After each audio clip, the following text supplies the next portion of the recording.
and thank you for making it to this very first edition of our Saturday morning webinars. My name is Charles Njoya. I'm a CPA, I'm a tax strategist, I'm a wealth coach. So we're glad to have heeded to your call to have these seminars to have these programs, these webinars on Saturdays rather than on Thursdays. The turnout looks impressive so far, but I think we can do better. So please start by liking, sharing the video so we can have a full audience today. You may want to follow us on YouTube, on Instagram, and on Facebook so that you are the first to be notified when any of our programs are on. I am especially delighted with the turnout today as we head to the tax season. We have some very exciting tips for you to make sure that you are taking advantage of the tax code and you are optimizing your taxes. Today, I have 3 different platforms. I'm on YouTube, I'm on Facebook, and I'm on Instagram. So if you see me not paying direction to your wherever you are, then just know that it's because I am paying attention to another platform. So one of the things I see that comes to me, we'll start by this CNN business magazine. CNN Business said, and I'm just going to quote directly from them. They said, Elon Musk has a history of using the UX tax code to pay little or no taxes, to pay little or no federal income taxes.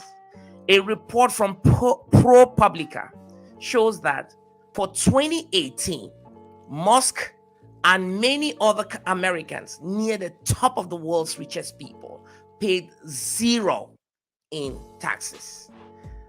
End of quote. Okay, it goes on to say that in Musk's case, he received no salary, 0 salary from Tesla, only very valuable stock options as a form of compensation. And under the US tax code, he doesn't have to pay taxes on those options until he exercises them to buy shares of stock at a fraction of their current value. So I'm just going to say here, let me just correct that article by saying that the mere exercise of stock options does not trigger any taxable event until the underlying stocks themselves are sold. Okay, so Musk understands how to play this game, and he's been playing it to perfection for many years. So we're going to learn and see how we can use those strategies for our own advantage as well. So based on this article, since the creation of Tesla, Musk has hardly paid any taxes from all his billions for many years. So in this video, I'll explain how he did it and how you too can do it legally without breaking any rules. So there are 2 main types of income. There is what you call the earned income, and there's what you call the unearned income. Earned income is income from work. It is income from the work you do by yourself, which is wages, salary, business income, self-employment income. All those are earned income because you worked for them. Then there is something called unearned income. Unearned income is from passive activity. Passive activity is anything that you don't actually engage in as an active form of work. So passive activity, buying and selling of stocks, limited partnerships, real estate investments, dividends, interest income, all those are different types of unearned income. So some of the billionaires have added a 3rd category of income, which they call cash flow. Cash flow by itself is not an income, but since most billionaires and millionaires live off cash flow, they tend to call this a form of income. So let's talk about the 3 different types of income. We've talked about them. Earn income tax rates. So when you earn income, that's you're working from a job, your tax rates are among the highest income tax rates. So basically, your tax rates you're getting, the least is 10%, then you go 12%, you have 22%, you have 24%, you have 32%, you have 34%, and the top tax bracket is 37%. So when you earn anything over and above 200,000, you are already in the 37% tax bracket, and that's a high income tax bracket. So so when you earn income from work, you are in the highest tax bracket. So most investment income are taxed at capital gains tax rates, and capital gains are any passive activity form of income. So when you earn passive activity income, what you basically get, you get that income that is taxed at a very low income tax rate. Low income tax rate is 0%, 15%, and 20%. And most millionaires and billionaires, they are mostly engaged in passive activity. And where they make the most is they live off of cash flow. Cash flow is taxed at 0%. Now let's look at somebody you all know. Let's look at Trump. The Times newspaper obtained Donald Trump's taxes for extending over 2 decades. And what they said, I'm just going to read it. They said it revealed struggling properties, vast write-offs, an audit battle, and hundreds of millions in debt that was coming due. Note the word over more than 2 decades. He had struggling properties. He had vast write-offs. He had an audit battle, and he had hundreds of millions in debt coming due. All those are tax strategies. We're going to talk about them. Then Donald Trump paid $750, not $750,000, but $750 in federal income taxes for the year he won the presidency. And in the first year in office, he paid another $750. He had paid no income taxes at all in the previous 10 to 15 years, largely because he reported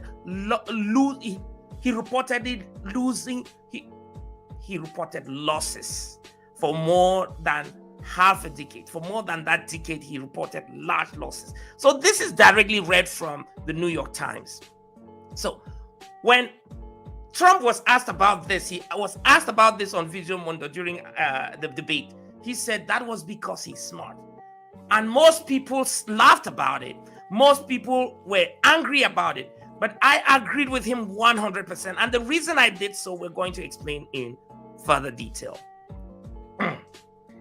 So, in fact, I believe very strongly that if you are a real estate professional, which I believe Donald Trump is, and you are operating at the level he does, then you should not be paying a dime in taxes, for the reasons I'm going to enumerate below.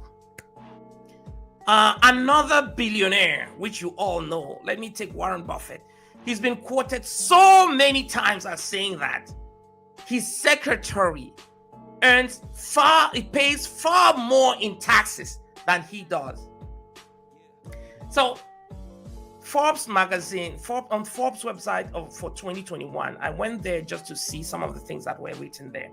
And one of the things I saw there is that it says clearly that the richest Americans, including Jeff Bezos, including Elon Musk and Warren Buffett, they paid federal income taxes equaling 3.4% of the $401 billion in new wealth that they created in 2021.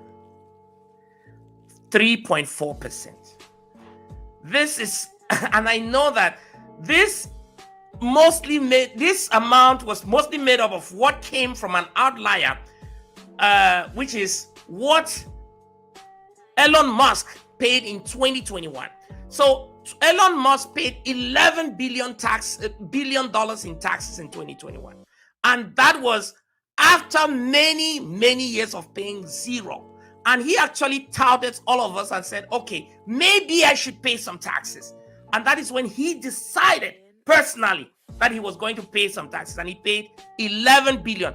And for many, many months, for those who are following Elon Musk, you know, he's consistently been saying that he's paid more taxes than anybody. That's true. But he decided he was going to pay that money. And that is when that's when he became the richest person on earth, with more than $250 billion worth of net worth. Now, let's see why these people do that. So why do these millionaires pay no taxes? And can I do it too?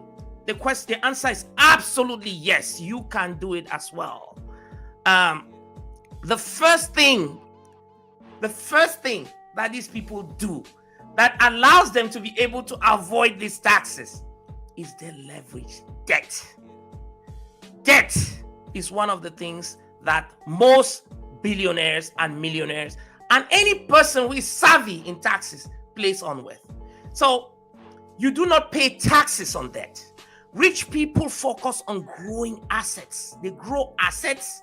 They invest in capital expenditure, so they can use that to leverage debt and have access to cash flow. Rather than take a salary or income that will be taxable, they rather grow their assets, which give them unlimited access to other people's money. So you grow your assets and then you have access to other people's money. For many years, Elon Musk did not take a salary in Tesla. He accumulated share options that he used to access debt and continuously invests and lived on. So let's get to number 2. So number 1 is leveraging debt. Debt doesn't pay any income. So when you live on debt, you don't pay taxes. The second thing is investing long term. Long term is such an important thing when you are thinking building wealth. They invest long term and focus on growing the basis of their assets, real estate, stocks, and do not sell. They invest in all these things and they do not sell. Hence, they are not carrying taxable. They don't create taxable events. When you don't take an income in the year, when you don't get an income, when you don't have earned income, you don't have any taxable event. As long as you focus on increasing the basis of an investment, and so you do not sell or take out income from that investment, there is no taxable event. So, yet you are growing your wealth. You keep growing wealth by investing, by building those assets, by reinvesting in those assets. You're building wealth, and there's no taxable event until you actually take an income out of there. So these guys, they are long-termists. They don't concentrate on short-term activity in a way as to develop and as to create income during the period which is taxable. The focus here is on wealth and not income generation. They focus on increasing their basis in those assets. They are not focused on increasing on income. Most CEOs, most employees, you see, there are some top CEOs out there who earn $50 million in income. They earn $50 million in a year. But when you earn $50 million in a year, if you don't invest it widely, if you don't have a proper person to help you optimize that money, you're going to pay more than 50% of that money in taxes. Number 3, which is very, very important, is cost segregation studies. So as long as you are a real estate professional, you can use passive activity losses to write off ordinary income. So you must, first of all, qualify as a real estate professional. And there are things that you have to do in order to qualify as a real estate professional. And once you qualify as a real estate professional, you have access to what you call, you have the ability to take passive activity losses and write off your ordinary income worth. So the likes of Trump, who are real estate operators, they can take advantage of some of these cost segregation tools, and they understand them so well. Cost segregation studies, many people talk about it. I don't know if many people talk about it, but many people who even understand it, there's a whole process to cost segregation, and you can do it. All of you who are in, maybe you have Airbnbs or you have real estate, you are investing in real estate. Real estate is one of the biggest vehicles of avoiding taxes, of tax avoidance. Yet, you make a lot of tax losses. While making money, you're making a lot of ordinary income, of ordinary activity income. Cash flow is generated, but you're making a lot of tax losses in real estate. And that is where these people keep their money. This is the biggest benefit in real estate. It allows you to recover costs a lot quicker and on certain portions of the real estate activity. So in most cases, rather than depreciate your real estate activity over 39 years or over 27 years, there is something called commercial real estate. Commercial real estate, you depreciate commercial real estate over 39 years. And then if you are in personal property, if you are in rental property, if you're doing rental property, what they call residential real estate. If you are in residential real estate, it takes you, how much you pay? It's 27 and a half years of depreciation. And apart from those depreciation, when you do cost segregation, you basically can break components of that particular asset, of that particular real estate property. When you have a rental property, you have refrigerators, you have the roofing, you have different parts of different cabinets, you have all sorts of different components of that asset that you can break out, and then you are able to depreciate on a shorter basis. You are able to take some, to accelerate some, and even take bonus depreciation on them, depreciation over 3 years. So it creates a lot of what you call taxable losses that you can either write off now against your ordinary activity, or you can carry forward for many years. And as long as you're making ordinary income on other activity, you can take those losses and write them off. That's what you call net operating losses. So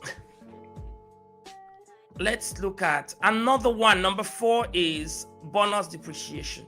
So other bonus depreciation, we think about Section 179. We just talked about cost segregation, which allows you to be able to do to accelerate some of those items that are there. These are other depreciation. Other depreciation you can take, which rich people, which billionaires and millionaires take, is they take Section 179. They take bonus depreciation, which means you can just buy a huge equipment, and then instead of depreciating that equipment over a long period of time, you're allowed to depreciate, to take a full write-off immediately. You're allowed to take a full write-off. You made $1 million, and then you went out there and bought equipment for your business worth $1 million, which you are not even buying out of the cash in your pocket. You're using other people's money to access it. You bought that equipment for $1 million, and the IRS tells you that you didn't spend a dime. You acquired an asset to build your business. The IRS tells you, guy, you can take that write-off as long as it's an operating activity. You can take that write-off and write it off against that $1 million that you made, and then you are on zero tax, zero. So another one, which is most important, you also have to leverage. What these people do, they hire the services of the best people to work for them. They make use of services of tax strategists to help them take full advantage of the tax code. What I tell people is that the tax code in itself, most people think that it is there to penalize people. The tax code is actually there to help people avoid taxes. It is there. It has every little bit of a tax benefit or tax incentive that is out there for you to go and use, exploit, and then you are able to invest in those areas that the government, the politics of the moment wants you to invest in certain activities, and they give you a lot of incentives in order to do that. So these people, they just take advantage of these. They use the right people who understand these tools, and they can help them avoid these taxes. They will hire the best CPAs, tax CPAs. They'll hire the best tax attorneys. They'll hire people who are tax strategists, who understand the details of the tax law, who can take these tax laws and help them avoid these taxes. This tax strategy is something that you do throughout the year. Most people think that they come to you at the end of the year and they just say, Charles, help me. I already have a lot in taxes. How can we do this? When you want to build wealth by avoiding taxes, what you do, number one, is that you hire the services of the tax strategist. And you start from day one by planning how you are going to avoid taxes, especially for those of you who are making a lot of money out there. I saw a lot of people, a lot of nurses who made a lot of money during the pandemic. Some of them made close to $1 million. And they come to you at the last moment and tell you, okay, I made a lot of money. How do I avoid tax? You really cannot avoid taxes at that point. Why? Because you can only do as much. You can't do it very much. You come to the taxpayer when you are planning on something. You start at the beginning of the year, and that is what they do. They work with the best tax people, and then you work with them on a sustainable and consistent basis to help you avoid taxes. So I just gave you 5 strategies out there. If you take those 5 strategies and put them, and one thing I want to tell you people is that you don't want to. This is the beginning of a new year.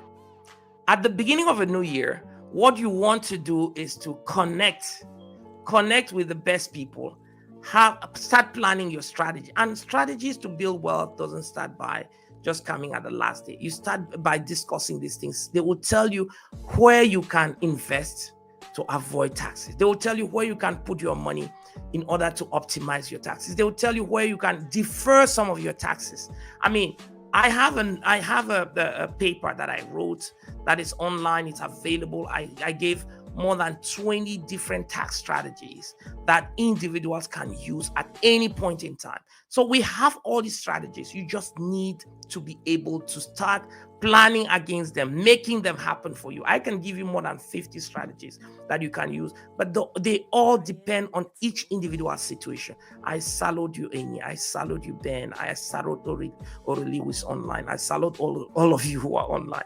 I greet you. I mean, I'm just online. It's a late hour for me, and I just thought maybe I just come online and say a word about these things. These are things that are critical. We are in the beginning of a tax season.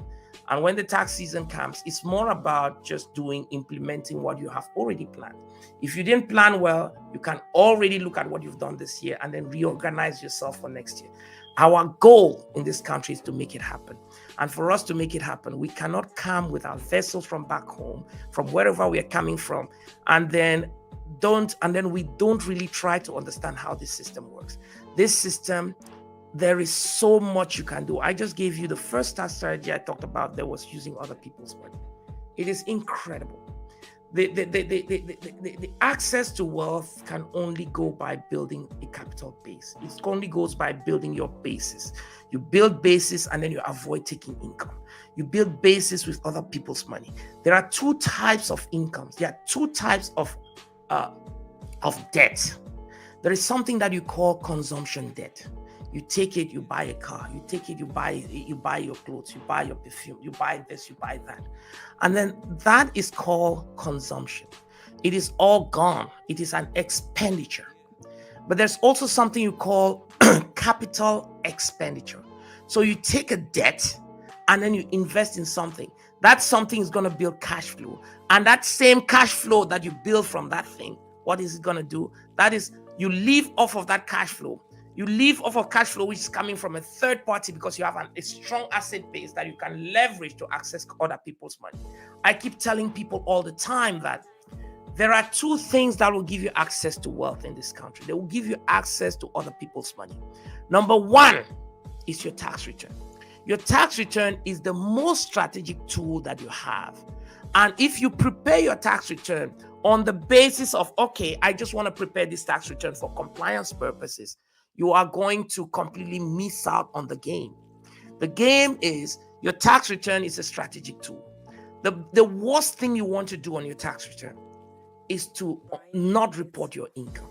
There are so many ways you can leverage and you can have the best refund on a tax return without necessarily evading taxes. Because the tax laws of the United States tells you that you pay taxes on your worldwide income. And for me, I will never tell anybody, guy, do not report an income, because it's just like I am being penny wise and pound foolish. When you report income, that is, you're showing everybody that you have ability to pay. Ability to pay is demonstrated on your tax return. That is why when you go to buy a property, when you go to buy any of these things, they will ask you, can you show me a couple of years of your tax return? The reason they are asking for your tax return is because they want to see something. And the question you should be asking yourself is, what is in this tax return that these people want to see so badly that will determine the amount of money I can get access to? So if that thing is allowing me to only get $500,000 now to acquire this home, what can I do to make sure that I get, the next time I come, I get $1 million or I get $2 million? So you have to enhance it. And the ability to pay is shown on your tax return. So that is number one. You prepare your tax return as a strategic document towards your intent, towards your strategic intent. Where do you want to go? I want to build wealth. I want to do this. I want to build real estate. I want to do this. I want to have a business. You don't build a business out of the cash that you make from income. The cash that you made from income is not going to help you build wealth. What is going to help you build wealth is taking advantage of the largest capital market in the world, which is the United States. If you came to the United States, you want to take advantage of the only single thing that they have that every other country doesn't have. So why would you throw that into the gutter? Because you're looking for, maybe someone told you that, okay, if you did this, you are going to pay more in taxes. So you are trying to avoid that. Instead of getting the right person to tell you the right things to do, you're doing it with the wrong people.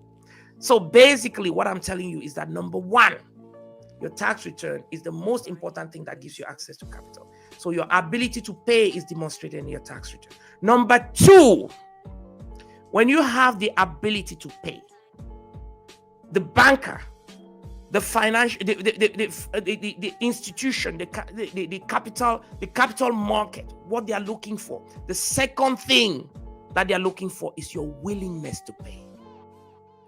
Willingness to pay is demonstrated by one thing. There is something called your credit score. Your credit score is the accumulation of your having shown that willingness to pay over time. So you have paid, you've shown in the past that you are paying your debts. So when you come to a banker, the banker only has one thing in mind. He wants to give out more loans because that's the way he's going to make money. He wants to give out more loans because he only gets money by selling money. So he gives out more loans and he gets interest. He has no reason to deny giving you a loan unless you have denied yourself through incorrect tax returns, and then secondly, not showing your ability to pay. So we all are in the position to build those two tools. They are very, very easy things to build. If you can show a banker, if you can show the financial institution, if you can show the capital market that you made $100,000 last year, you have access to at least $500,000 to $500,000 in other people's money, as long as you're investing in the right things. So why are we not doing that? So if you can enhance it and show somebody that you made $300,000, you have access to more than $1.5 million. Why are we not doing that? Why can't we show these things and then get access to those things that will help us build our businesses? And then there is something I tell people all the time. There are 4 quadrants of tax. 4 tax quadrants.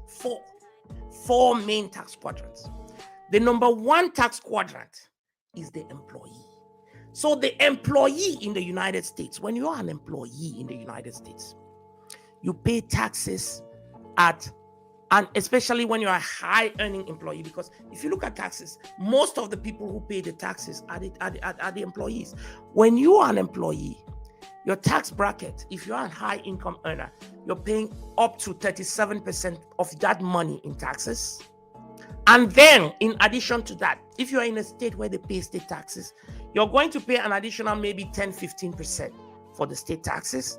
And then there is something that so just those two, they're taking you to over 50% of your taxes if you are the higher income tax bracket. And most of us, we are aiming to be in the higher income tax bracket. So when you are there, which is the place where you pay the most in taxes and you don't even have control over it. So what you quickly do, you want to run away from that place where you call it the employee quadrant. You move from the employee quadrant and then you go down very quickly into the entrepreneur quadrant. You are the entrepreneur. You are the solopreneur. You're trying to build a business. So you're trying to build a business. You've just created your LLC and all whatnot you're trying to build. When you are in that category where you have a small business, it's what you call informal business. Because in America, you can register. Even when you register, it's still formal. But you can, as long as you are not structured properly, you're still in that informal situation. When you are an informal tax preparer, when you are an informal business person, you have something that is called, you are self-employed. So basically, you move from employee to self-employed. When you are self-employed, there is an additional tax, which is a crazy tax. In addition to whatever taxes you were paying, you pay something called self-employment tax, which is an additional 15.3%. So basically, when you move from employee and you start a business very quickly, if you don't seek the services of a tax planner, of a tax strategist, of someone who understands the tax law, you are going to find yourself that you have messed yourself up when it comes to taxes, because the taxes become crazy.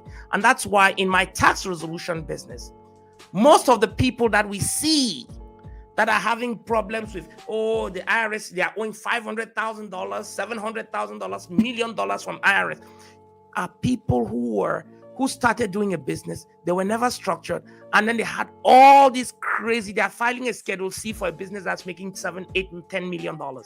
So these guys, you fall into that situation and you're just paying crazy. So you want to run very quickly from that place where you call yourself self-employed. And then you create a business, which is a formal business. You own a business, a corporation. When you own a corporation, either an S-corp, or not a pass-through, but you own a corporation. When you own a corporation, the tax rate went down to 21%. They went down to 21%. So you just left all those crazy taxes and you went to 21%. And this 21% is after you've taken down all the possible write-offs that are available to you. You take out those, and then you are only paying that 21% on your net. After you've paid yourself, you've paid your family, you've paid everybody who's working, you've paid your husband, all those things, you've paid all those things. Then you take the net, now you're paying 21% on that net. Then the last place where most of these millionaires are is what you call, they are in that bracket where you call them, they are in that position that you call investors. When you are an investor, you are in the El Dorado of taxes. When you are an investor, you pay very little in taxes. Your taxes are almost 0%. And most of these are billionaires and millionaires. They're in that category. Because why do you pay that? Most of your things, you don't live on income. You are paying people who are the ones paying all the taxes. When people kept saying that, Donald Trump, you don't pay taxes, he says, I pay taxes, because he has thousands of people working for him. And those thousands of people are the ones paying taxes. He paid some 941s. He pays 941s on those people who are paying taxes. And that's it. He's paying taxes. He's helping people to have jobs. He's investing, but he's not taking money out. When they asked him, when he went to the presidency, he said he didn't even want to get an income from the presidency. There's always a strategy behind everything these people are doing. I don't want to take an income. So you don't want to take an income because that income is going to make me pay taxes. I really don't want it. I need to get my asset base to be growing. Then I have access to other people's money and I live on it. So these are some of the tips that we can keep saying and giving them over and over and over. So guys, I want to thank you. It's late in the morning. Let's go to bed. I just want to thank you for being here today. And we will have much more time to talk about these things. You have an excellent rest of your day.